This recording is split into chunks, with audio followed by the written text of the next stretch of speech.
ऐका हो मंडळी, मनातून उतरलेल्या लोकांना मनातच काय पण डोक्यात सुद्धा ठेवू नका. दुसऱ्यांवर टीका करणारी व्यक्ती एखाद्या सज्जन माणसाला बदनाम करू शकते, परंतु स्वतः मात्र सज्जन कधीही बनू शकत नाही. कारण अशा व्यक्तीला समोरच्या माणसामधील चांगले गुण कधीच दिसत नाहीत. माणसाचा स्वभाव थोडा तिखटच असावा, कारण गोड लागणारा ऊस लोक चावून खातात, परंतु तिखट मिरची चावून खाण्याची हिंमत कोणीही करत नाही. त्यामुळे तुमचा स्वभाव मिरचीसारखा तिखट असला पाहिजे, म्हणजे कोणी तुमच्या नादी लागणार नाही. कारण आजकाल दुनियेत जास्त गोड स्वभाव असेल तर लोक गैरफायदा घेतात.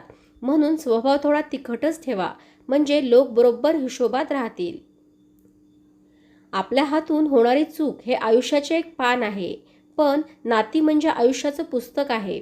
गरज पडली तर चुकीचं पान फाडून टाका, पण एका पानासाठी अख्खं पुस्तक गमावू नका. क्षणभर एकांतात वेळ घालवल्यानंतर असं कळतं की आपल्याजवळ आपल्याशिवाय कोणीही नाही. जंगलात एकाकी पडलेलं फूल जसं कोणाचीही कौतुक करण्याची वाट न पाहता फुलत असतं, अगदी त्याचप्रमाणे तुम्हीही कोणाच्याही कौतुकाची वाट न पाहता तुमच्या प्रामाणिक प्रयत्नांवर टिकून राहा. कौतुक करणारे तुम्हाला आपोआप शोधत येतील. बरं चाललंय आयुष्य हे आपण कोणालाही सांगू शकतो, पण आपल्या आयुष्यामध्ये खरं काय चाललं आहे हे सांगायला जवळचाच माणूस लागतो. लोकांना टोपी घातली की कर्माचा OTP परमेश्वराकडे लगेचच जातो, म्हणून सरळ मार्गाने आयुष्य जगा. काही लोक आपल्या अहंकारामुळे किमती नाती गमावतात, तर काही लोक नाती वाचवण्यासाठी स्वतःची किंमत देखील गमावतात. आकाशात उंच उडणारा पतंग आणि माणसाचं आयुष्य यात एक समानता असते. त्या दोघांनाही उंचीवर असेपर्यंत कौतुक आणि किंमत असते. तीच खरी तुमच्या जवळची माणसं असतात, जी तुमच्या आवाजावरून तुमच्या सुखाची आणि दुःखाचा अंदाजही लावतात. पैशाने फक्त राहणीमान बदलतं, लायकी बदलत नाही. काही वेळा पुढाकार कोणी घ्यायचा या गोष्टीमुळेच बरेच प्रश्न अनुत्तरित राहतात. दुःख सहन करणारा माणूस एक ना एक दिवस सुखी होतोच, पण दुःख देणारा माणूस कधीच सुखी होऊ शकत नाही. स्वतःला घडवण्यात आपला वेळ खर्च करा, म्हणजे तुम्हाला इतरांना दोष द्यायला वेळच मिळणार नाही. नात्यांना मधुर आवाजाची आणि सुंदर चेहऱ्याची गरज नसते, तर गरज असते ती फक्त सुंदर मनाची आणि अतूट विश्वासाची. सुसंवाद हा फक्त एक शब्द आहे, परंतु जर कोणाशी केला तर मनातील अनेक वाईट विचारांचे मूळ काढून टाकतो. म्हणूनच लोकांसोबत संवाद साधणे खूप गरजेचे असते.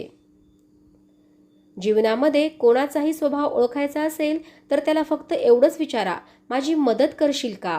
मग त्याचा खरा स्वभाव तुम्हाला लगेच कळेल.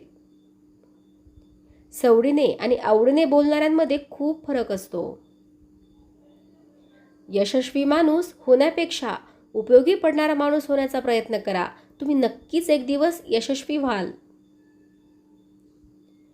काय चूक होऊ शकते याची भीती बाळगणं थांबवा आणि जे होईल त्याबद्दल सकारात्मक राहण्यास सुरुवात करा. एखाद्या कामाचा जास्त विचार केला की ते काम करण्याची क्षमता नष्ट होते. तुमच्या आयुष्याबद्दल कोणीही केलेली व्याख्या स्वीकारू नका. तुम्ही तुमच्या आयुष्याची व्याख्या स्वतः ठरवा, कारण आपणच आपल्या जीवनाचे शिल्पकार असतो.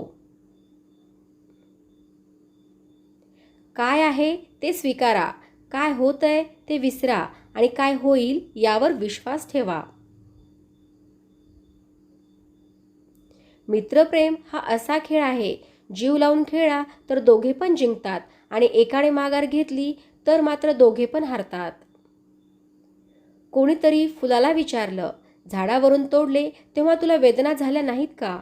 फुलानं उत्तर दिलं, तोडणारा इतका आनंदात होता की मी माझ्या वेदना विसरूनच गेलो.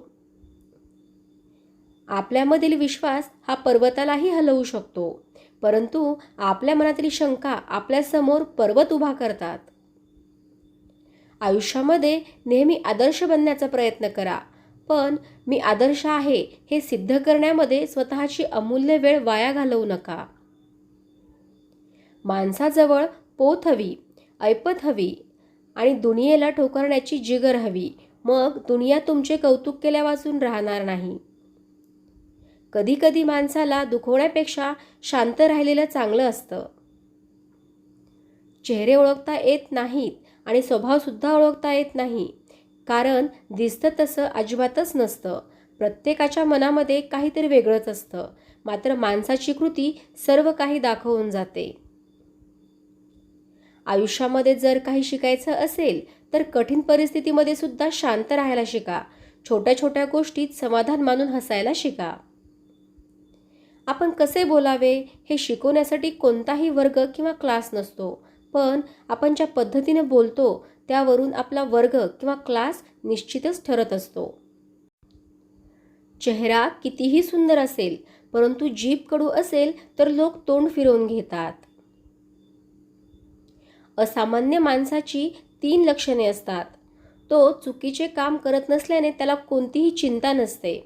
त्याच्याकडे ठाम विचार असल्याने त्याच्या मनात गोंधळ नसतो आणि तो प्रामाणिक असल्यामुळे कशाचीही पर्वा किंवा भीती नसते. माणसाला ठेच लागते, पण त्यानंतर त्याचं चालणं हे कायमच सुधारून जातं. म्हणूनच जीवनामध्ये ठेच लागणं देखील अत्यंत आवश्यक असते. माणसाला त्याने केलेला संघर्ष अवश्य थकवतो, पण बाहेरून सुंदर आणि आतून मजबूत बनवतो. मन स्वच्छ ठेवा, कारण स्वच्छ आणि निर्मळ मनाची परमेश्वराला देखील नेहमी स्तुती करत असतो. आयुष्यात आज आलेल्या परिस्थितीशी जो संघर्ष करेल त्यालाच उद्याचं सुख उपभोगायला मिळेल. सत्य हे पाहणाऱ्यांसाठी किंवा ऐकणाऱ्यांच्या इच्छेचा विचार कधीच करत नाही. ते नेहमी जसं असतं तसंच पुढे येत असतं, अगदी उगवत्या सूर्यासारखं. आयुष्यात सर्व काही मिळतं, पण आपण जे शोधतो ते मात्र आपल्याला कधीच मिळत नाही. आयुष्य संपत जातं, परंतु शोधकार्य मात्र थांबत नाही आणि शेवटच्या क्षणी लक्षात येतं, जे बाहेर शोधत होतो ते तर माझ्याच जवळ होतं, आणि ते म्हणजे समाधान. कोणत्याही गोष्टीची किंमत फक्त 2च वेळी कळते, जेव्हा ती मिळत नाही तेव्हा आणि जेव्हा ती हरवते तेव्हा. त्या दरम्यानच्या काळात आपल्याला त्या वस्तूची किंमत किंवा त्या माणसाची किंमत कळत नाही. ज्या व्यक्तीजवळ संयम आणि समाधान, सहनशीलता असते, त्या व्यक्तीमध्ये कोणत्याही परिस्थितीवर मात करण्याची क्षमता असते. एखाद्या व्यक्तीची सवय लागणं हे प्रेम होण्यापेक्षा जास्त भयानक असतं. उगीचच कडवटपणा येत नाही स्वभावात. कुठेतरी गोड स्वभावाचा एखाद्या माणसाने तोटा सहन केलेला असतो. आनंद त्यांना नाही मिळत, ते स्वतःच्या स्वार्थासाठी जगतात. आनंद तर त्यांनाच मिळतो जे दुसऱ्यांच्या आनंदासाठी स्वतःच्या आयुष्याचे अर्थ बदलतात. कोणाच्या तरी भावना दुखावणे म्हणजे आपण स्वतः कर्ज घेतल्यासारखं आहे आणि ते आपल्याला व्याजासहित फेडावं लागतंच. मूर्ख माणसाला अक्कल देणं हे नास्तिक माणसाला प्रसाद देण्यासारखं असतं. ना तो प्रसाद फळाला येतो ना अक्कल. तुम्ही उंच शिखरावर जरूर चढा, परंतु जगाने तुमच्याकडे पाहावे म्हणून नाही, तर उंच शिखरावरून जग पाहता यावे म्हणून. स्वतःची चूक स्वतःला कळाली की बरेच प्रश्न आपोआप सुटतात.